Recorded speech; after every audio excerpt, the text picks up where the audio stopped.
Hey everyone, I'm Jamie Poisson.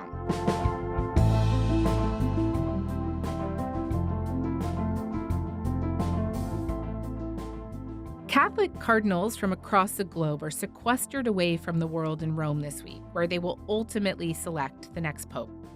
When Pope Francis died in late April, he left a fairly liberal legacy behind. He took the church in new directions on climate change and homosexuality.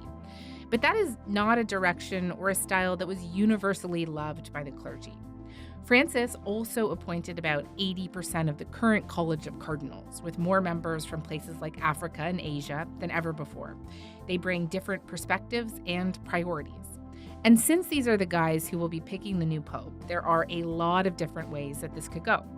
I am here today with Charles Collins. He worked for Vatican Radio for 16 years. That's the official radio station of the Catholic Church at the Vatican. He's now the managing editor of The Crux, which is an independent publication that covers the Catholic Church. He's had front row seats to the last two papal conclaves.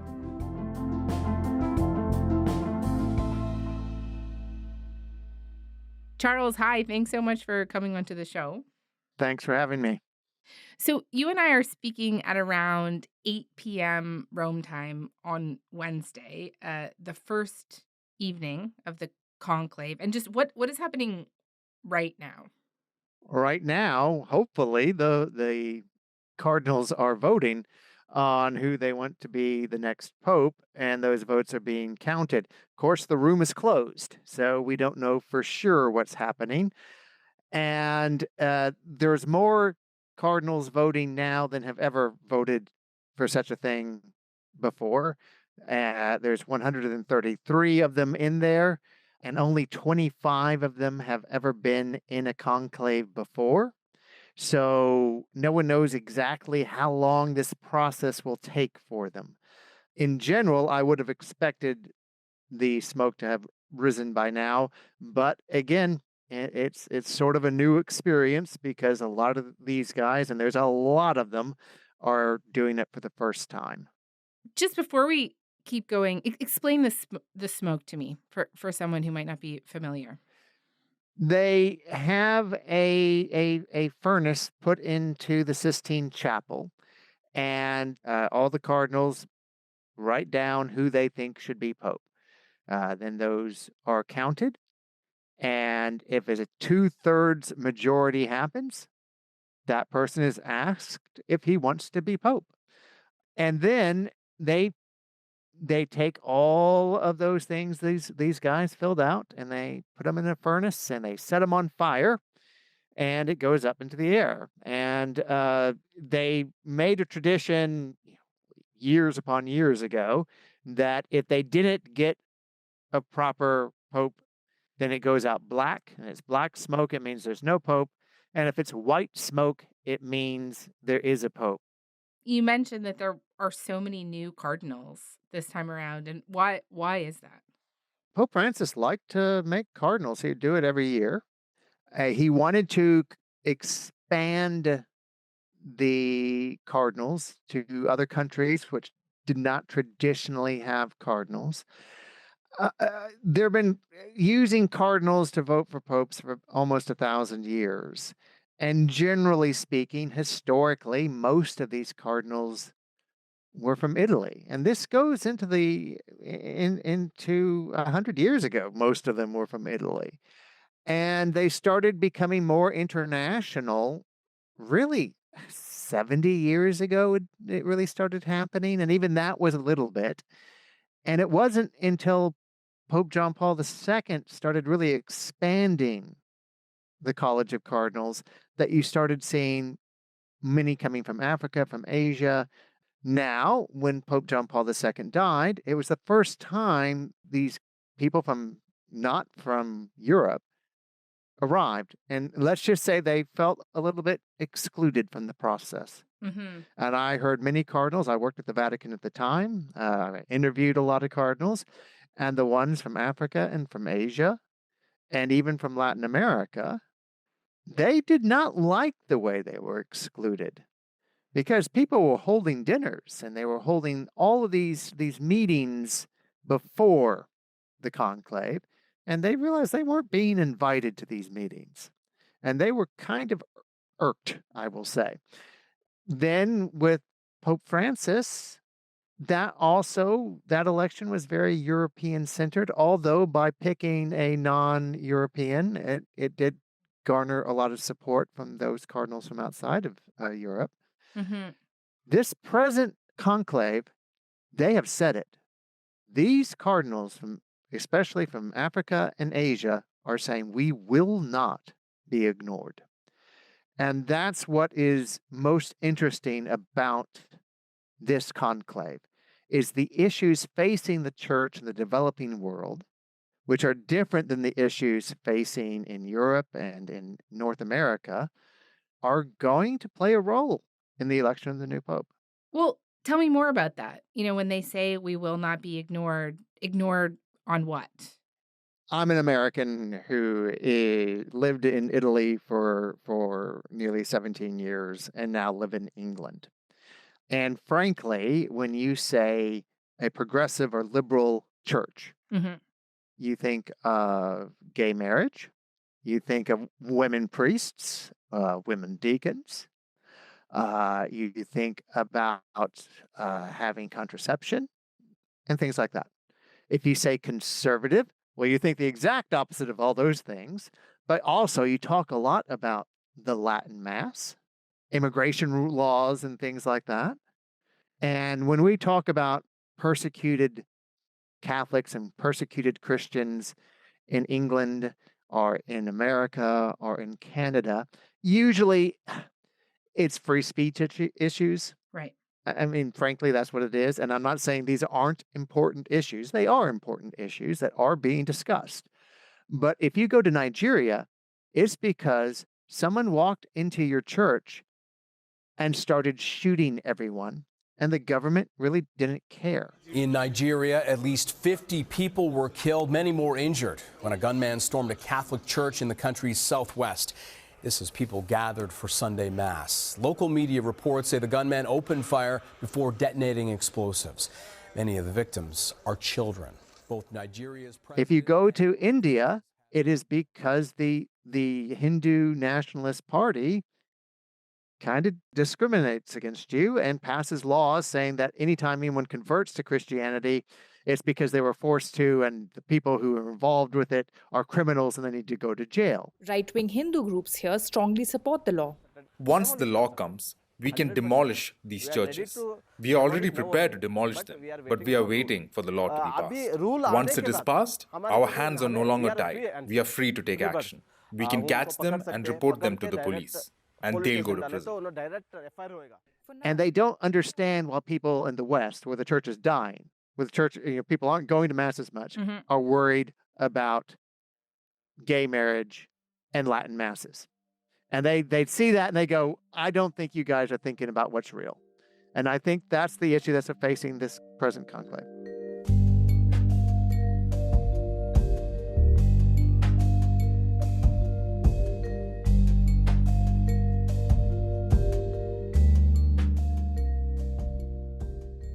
What does that tell you about what kind of pope that they will want, right? These cardinals from the global south. Does that mean that they would want to continue in the vein of Pope Francis, or would they want someone radically different than Francis? I think they would want someone who had what they see as the good sides of Pope Francis, and they'd want someone who didn't have what they saw as the bad sides of Pope Francis. Pope Francis was strong about helping immigrants and refugees. He was very strong about helping the poor. He was very strong about saying the church should not endorse living a luxurious life. And that means bishops and even priests in some countries, they dress nicely, they eat nice dinners, and they don't understand what it means to be poor. And they don't really connect with the people. He would say that he would talk about having the smell of the sheep. And they really liked that. However, what they didn't like was his emphasis sometimes on the political issues that really are discussed in the West. They did not want gay marriage. They didn't care about women priests and women deacons. They were functionally, on these kinds of issues, much more conservative. And in their mind, that's where the church is growing. And they say, if you look at what the mainstream Protestant churches are doing, they're collapsing because they take on these issues. And the more conservative churches in the West are growing because they keep the conservative issue. And they want the Catholic Church to be more conservative on social issues. We're talking about all of these fault lines in the global South and the global North. And, when we're talking about Catholicism in the West, I wonder if you could just talk to me briefly about someone like J.D. Vance, Vice President of the U.S. and recent convert to Catholicism. And how does his story kind of fit into this discussion that we're having about tensions within the church?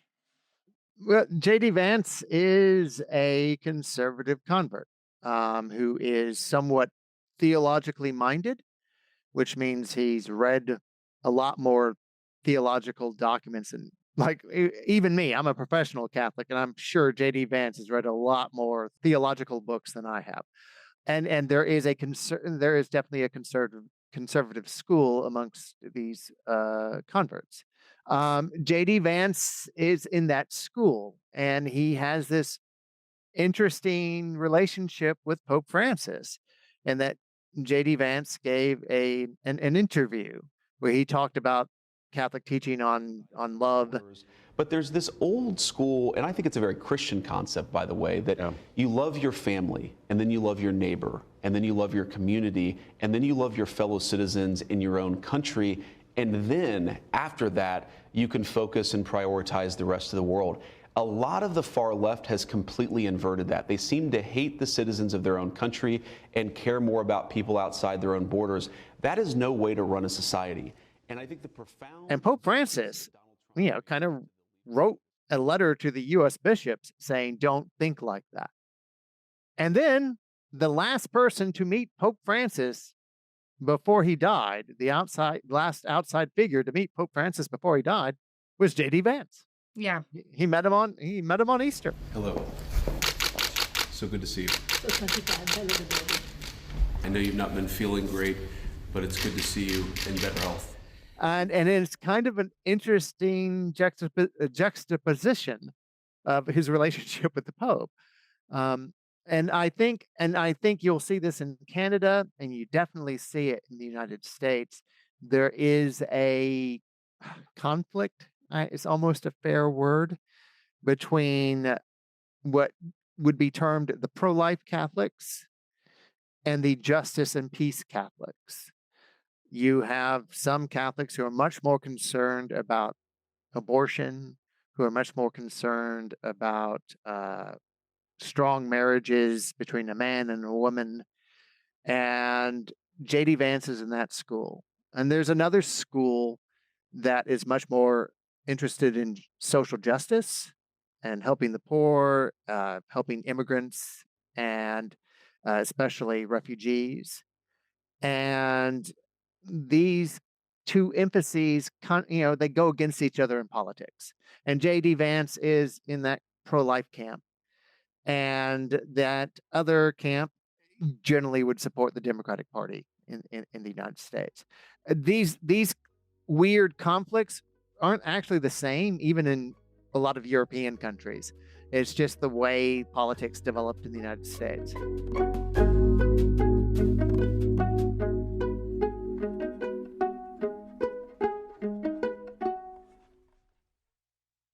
Given everything that we've been talking about, let's talk a little bit more about how that could map on to who the next pope might actually be. And maybe what I could do here is just give you some names. So Pietro Parolin, he's been the Vatican Secretary of State since 2013 and seems to get mentioned a lot as a possible frontrunner. I'm not saying that Polymarket is the best predictor of who the next pope will be, but it certainly has him in first place right now at 32% odds. What about him? Well, positives things about him is he worked with Pope Francis for the entire pontificate, and so he had good relations with Pope Francis, while at the same time, he didn't truly offend the conservatives. They are Many conservative Catholics don't like the relationship that he was trying to develop with China. And just for people listening, sorry, he brokered this deal in 2018, right? That gave the Chinese government a say in choosing cardinals. Not cardinals, choosing bishops. And the problem is the Chinese government just kept on improving them without asking the Vatican's permission. And the Vatican, in order not to destroy the deal, would just confirm the bishops afterwards. And that's what people complained about. Right. And and I don't think most of the other cardinals care that much about it, because in many ways Pope Francis wanted a deal with China, and he got him a deal with China. The things that would go against him is he is very much enshrined in the Vatican sphere. I mean, he's never had a real bishop job, leading a diocese. He was in charge of finances and stuff, and he didn't do a very good job. The Vatican lost a lot of money under him sometimes. And there are lots of rumors about his health because he is a cancer survivor. So people sometimes use that against him. So those are the things that would work against him. But yeah, he's probably the number one candidate. But again, at 30%. The other guy I hear a lot about is Luis Antonio Tagle from the Philippines. He seems to be getting a lot of media coverage. He kind of seems like a bit of a media darling. Fair for me to say? Yes, he is a media darling, isn't he? Every time there is a conclave, and I say this, I've only been through 2 of them, so I take everything I say with a grain of salt. There is a candidate who the press loves, but the Cardinals aren't going to vote for. Tagle, in many ways, I think is that cardinal this year. He's been at the Vatican for a few years, and he's had 3 jobs, and the reason is because he messed up 2 of his previous jobs. And I say that not because it wasn't corruption or anything like that. It was just that he wasn't a very good manager. And I'm from Texas originally, and we have a term about a person being all hat and no cattle, and that kind of describes Tagle. Okay. Forgive me. I don't want to go to hell for all eternity, but I just said what I said. If it is him, which sounds unlikely. I will probably lose my job. Yeah. No, I just want to say for people listening, he would be the first Asian pope. He would be the first Asian pope. Yes. Let's do one more together. Pier Battista Pizzaballa, which sounds like a pretty fun name. He's the current patriarch of Jerusalem. He's my bet. And he's your bet. He's my bet. Okay. Well, when I was reading, he seemed to me like he was kind of a dark horse here. He's younger, and I'm surprised that you just said that. So why? Well, he is a dark horse. Yes. But you don't. If you bet on the sure thing, you don't win a lot. So I'm going to bet on the guy who is the dark horse. Why is he good? Because there are 4 groups in the conclave. The first group are the conservatives, and there aren't that many of them left. The second group are the progressives, which there are a much stronger group than there were the last 2 conclaves, but they're still not a vast majority. The third group are people from the developing world who are much more concerned about persecution than some of these social issues affecting the West. And the fourth group are Italians, who are the largest group of cardinals. And also, frankly, before Pope John Paul II, all the popes were from Italy for a few hundred years. They think it's their job. And he kind of fits all 4 groups. He's Italian, but not too Italian. And Because he's been in the Middle East for a while, right? That's why. Yeah. Okay. he's been in the Middle East because he was a member of the Franciscans of the Holy Land. He is generally socially conservative-ish, as you would have to be if you're in the Middle East. But he also cares about the poor and he cares about the social issues. I don't think he would be considered progressive on things like gay marriage, but he might be more progressive on things dealing with contraception and things like that. But I admit I've never asked him. But I don't think he offends the progressives, and I think the conservatives would be happy with him, and the Italians and the people from the developing world would love him. So that's why he's my pick. I think he'd be the one. But again, no one knows.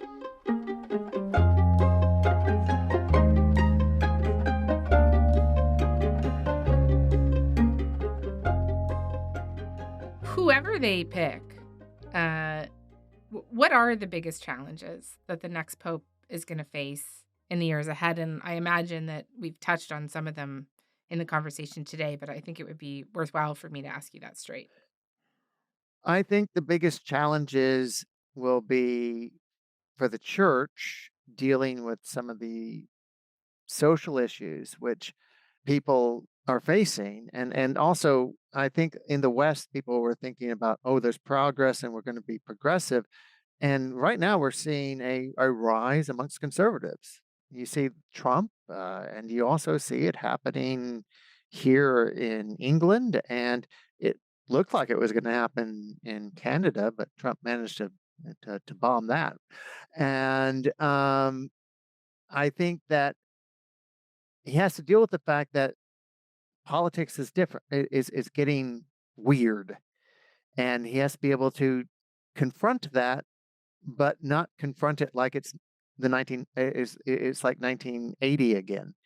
We're in a new era.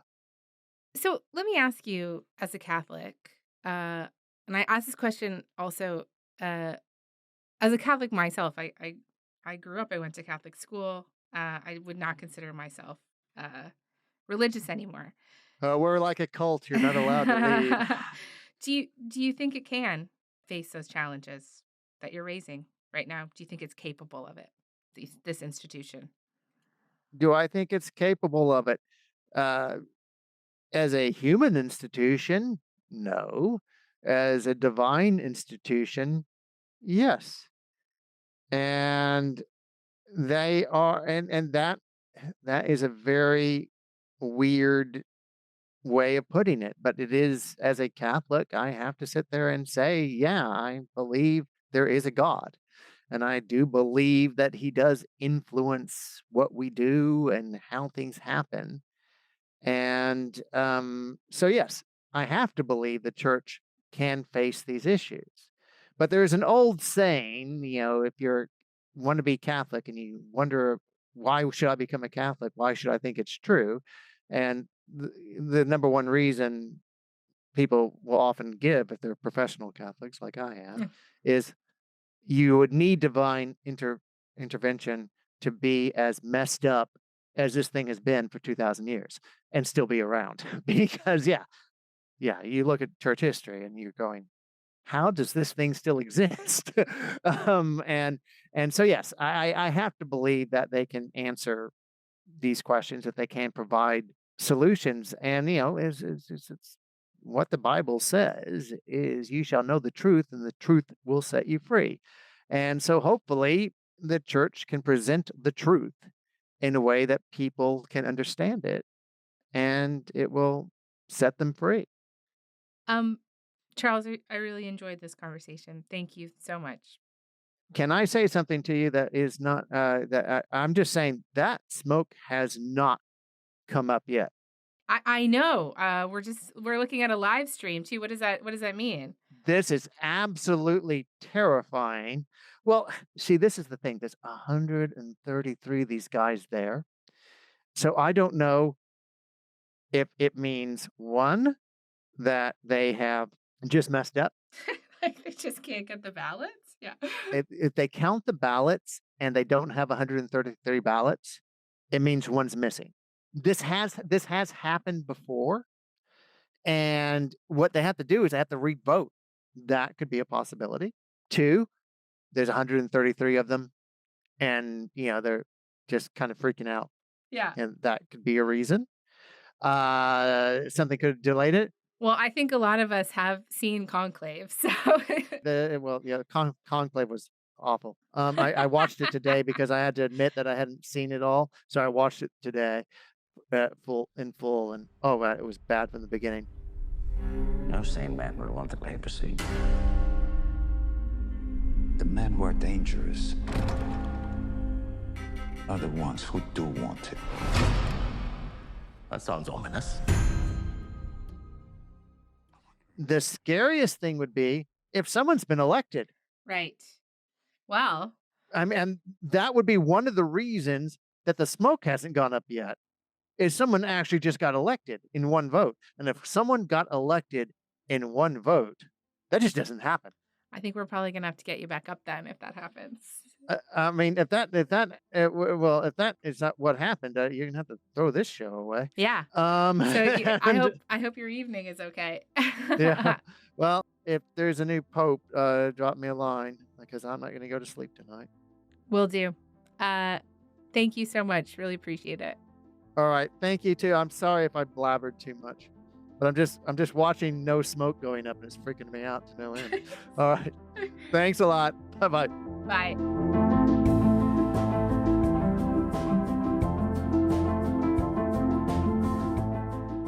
All right, so just a note to say that almost immediately after we recorded our conversation with Charles, black smoke. We saw black smoke. So that means no Pope Wednesday night, but we will see what today and tomorrow brings.